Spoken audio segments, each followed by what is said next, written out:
আসসালামু আলাইকুম। আজকে মুরগির বয়স 15 দিন।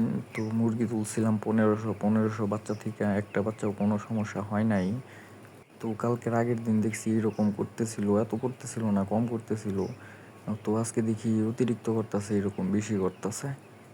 ঠান্ডার ওষুধ চলতেছিল, পরে বাচ্চাটি হাতে নিয়ে দেখলাম তো বাচ্চাটির দেখি ওজনের সমস্যা হয়ে গেছে, ওজন কমে গেছে। তারপর প্রচুর পরিমাণে ঠান্ডা লাগছে, ব্রঙ্কাইটিস হইছে। ঠান্ডার ওষুধ চালাইতেছিলাম, তারপরে এরকম সমস্যা হয়ে গেছে। বুঝলাম না কি হইলো হঠাৎ করে বাচ্চাটার।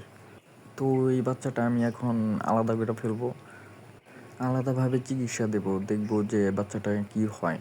তো 2-3 দিন চিকিৎসা করবো, এটার দেখবো কি হয় বাচ্চাটার মারা যাওয়ার সম্ভাবনা বেশি আছে। যদি আপনাদের ফার্মে এরকম সমস্যা হয়, তাহলে সাথে সাথে বাচ্চা আলাদা করে ফেলবেন। তাহলে একটা সমস্যার জন্য প্রতিটি বাচ্চার সমস্যা হয়ে যেতে পারে। কারণ ব্রয়লার মুরগির একটা সমস্যা হইলে প্রতিটি বাচ্চার সমস্যা হয়ে যায়।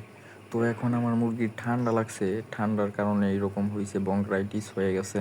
তো আমি ঠান্ডার ওষুধ চালাইতেছি, 2 দিন চালাইছি, আজকে হলো 3 দিন। 3 দিনই চালাই আমি, এখনও দেখি ঠান্ডা ঠিক হইতেছে না। তো এরপরে আমার পাওয়ারফুল অ্যান্টিবায়োটিক ব্যবহার করতে হইব।